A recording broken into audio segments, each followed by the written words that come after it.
Countries whose local name is extremely different than the one that's referred to in English. I literally stare at maps as a job, and I have yet to hear some of these names my entire life. I guess I'll start with the ones that I do recognize. Nippon? Nipple? I don't know why I've heard of this one before. Maybe it's the weebs. They've helped educate me. I've seen Greece referred to this before in certain maps, so that's not super out of the ordinary. Same somewhat goes for Finland as well with this one. And finally, Deutschland, which I think even most Americans would understand that's Germany. It's hard to forget this one. I feel like it's a staple if you're trying to imitate an angry German mustache man. But the two most populated countries in the world, and yeah, never heard of these names in my life. I like how Taiwan is also sporting the same name. Korean Peninsula, this is new to me. You'd think there'd be kind of a similar situation, no? Like they both would refer to themselves as just Korea, or whatever the equivalent is in Korean. Okay, to be honest, I feel like I've come across some of these names maybe like once or twice in like weird games, but Egypt, what the hell is that? I have definitely never heard of this before. Mizr. What's that dot down here too? That makes things even more confusing. This is also the name for Greenland, which is not included because they are not an independent country. Maybe one day. I know that Greenland is not necessarily green, but now I appreciate just the simplicity of being able to pronounce it. Also, here's Albania, which I'll also not be able to pronounce my whole life. Butter or oil, what's consumed more per capita? Now, butter does seem to be the major breadwinner here. Haha.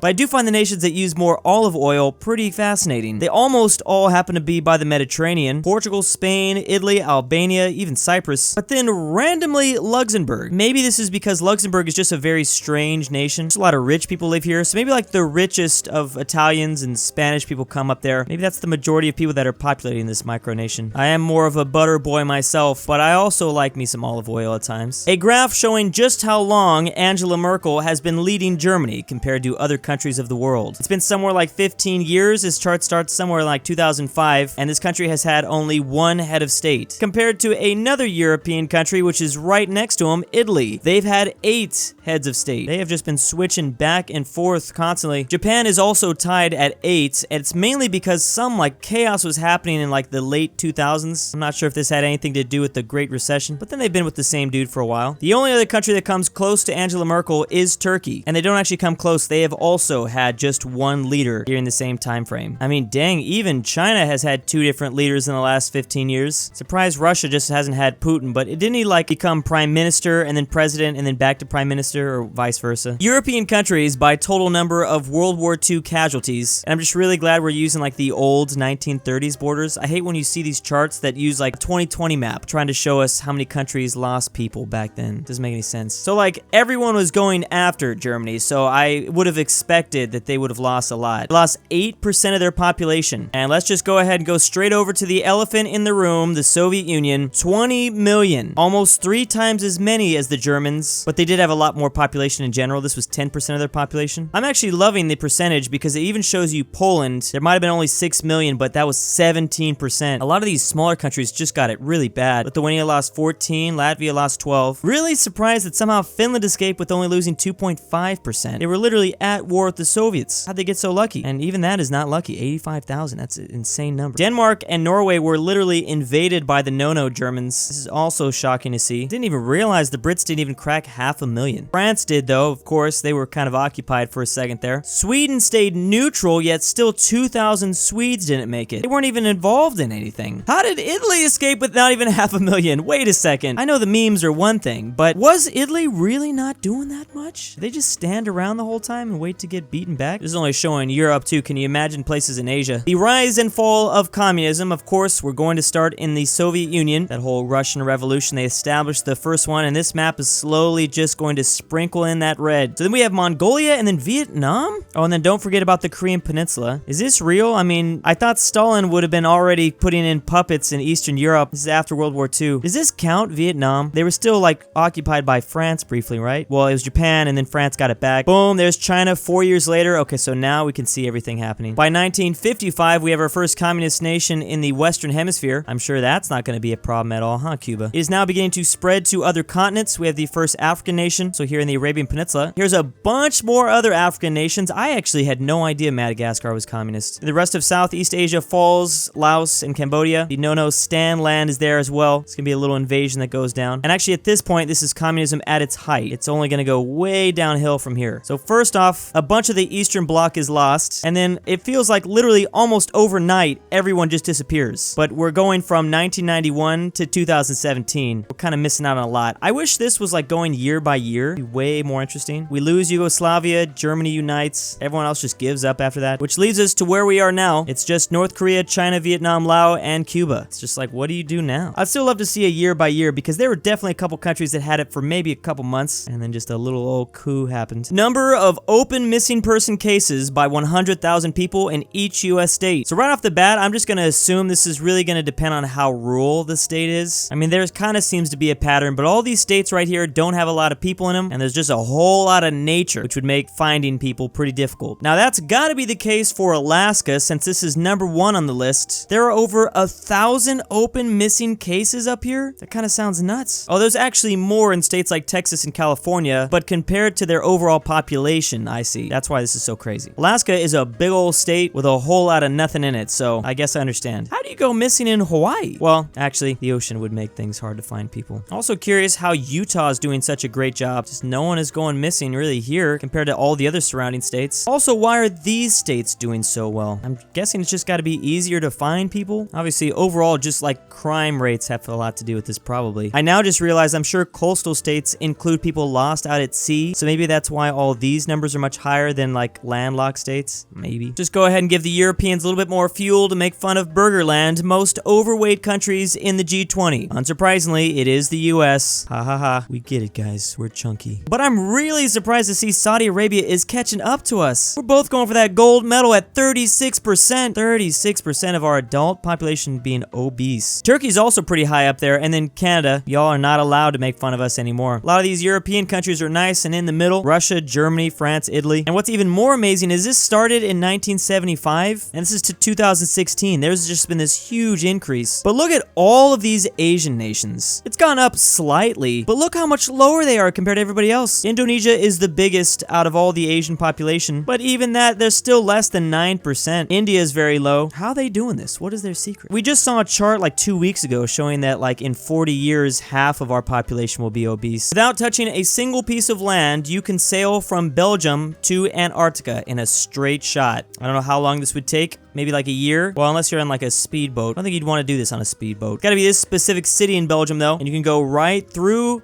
Greenland, the Bering Strait between Russia and America, and then you gotta go all the way through the Pacific. Luckily, once you get to the Pacific, there's not much out there. I don't know why anyone would want to do this venture, but I'm sure someone has. This is where the tightest squeeze takes place. This island, and I think this is the tip of Alaska. There's also through these 2 island chains. How did someone even figure this out? This is amazing. But when you put that route on a flat map, it would actually look something like this. Once again, flat maps. They're the bane of our existence. Will we ever get to the point where we can just eliminate flat maps? We're living in 2021. Most things are digital. Why can't you show us just like a globe? Operation Unthinkable, or the plan for the Allies to invade the Soviet Union right after World War II. This would have immediately caused World War III. Would that be considered World War III, or would this just be an extension of WW2? Like some extended lore. I get if you like were to wait 5 more years and then do the planned attack, that's WW3 for sure. But if you do it the day after Germany surrenders and Japan is still fighting for the Axis, it would be connected, right? Why am I talking about this? I believe this was Churchill's plan. It was going to be a surprise attack of 47 American, British, Canadian, and Polish divisions to push back the Red Army. However, this would be followed by a showdown in the countryside around Poland involving more than 8,000 tanks. This would have been the largest armored clash in history. Man, when you put it like that, it's like, should have just done it, man, been tight. Now, at this point, the Soviets didn't have nukes, right? Took them till 1953. Oh no, it took them only 4 years, 1949. I wonder how much they would have rushed it, though, if they were literally being invaded. Could they have shaved off 12 months, perhaps? Oh, I mean, let's also not just gloss over. This would probably be, like, more deadly than the Eastern Front between Germany and the Soviets. I don't know. Would it have been? I feel like, if anything, this could have just backfired massively, and instead of having an Iron Dome over Eastern Europe, the entirety of continental Europe becomes like a communist safe haven. I guess, luckily, the US was still fighting Japan. I don't think they really wanted to do this and still fight Japan at the same time. Now that makes me wonder, would there have been some sort of weird makeshift alliance between the USSR and Imperial Japan? That'd be a weird universe for sure. 37 megacities of the world. Megacities are cities with over 10 million people in it. Let's start with the US, which only has 2, Los Angeles and New York. Los Angeles is only 18th on this list. New York is only 11. It is always just so amazing to me how many people are just living in this small area of New York, and then there's is just upstate with like nothing. Mexico is 9th on the list with 23 million, and there's actually no megacity in Canada. So there's only 3 total in North America. South America kind of has us beat, which South America doesn't even have that much population, so all of the people must be really just centered around cities in general. Brazil has 2, Peru has 1, and so does Argentina. Africa only has a few too, and if we go up to Europe, it's about 3 or 4 averaging most continents. But now let's scroll on over to Asia, because this is where they're all coming from. Number 1 megacity, 46 million. It's this city in China, and China's just gonna be filled to the brim with nothing but megacities. India has a lot too, though. Does India actually have China beat? Obviously, China's the most populated country on Earth. Maybe India has all their people in like non-rural areas. New Indonesia was close, but that's 4th, Jakarta. Tokyo, Japan is 2nd place. They're only 6 million behind the lead. That's not too bad. Oceania, you gotta get on this. Australia, New Zealand. Just literally take all your population and put them into one single city. That's like the only way, I think. Australia has like, what, 40 million population? So you'd have to take a quarter of everyone and put them in the same city. That's the only way you can make this work. I do think that like density should play some sort of a role here. Like LA is really spread out, especially compared to New York, because they're just packing everyone into this small same area. I don't think megacities are the best place to be right now in 2021 though. And big thanks, the September patrons: Max, Cooper, Majestic Unicorn, I Love Mark, Drewsasussybakachangemymind, Thick Girl, Braxton Girlfriend, Drew's Argentinian Grandpa, BringBackPolandball, AryanAfterHours, Alfonso M6, Barnsky W, Dalton D, Full Send Nic, LuxembourgLover, McBlorf, Mind Brothers 999X2, Papi Druwu, Patrick C, Elijah Senpai, and Stormtrooper 501. Thank you.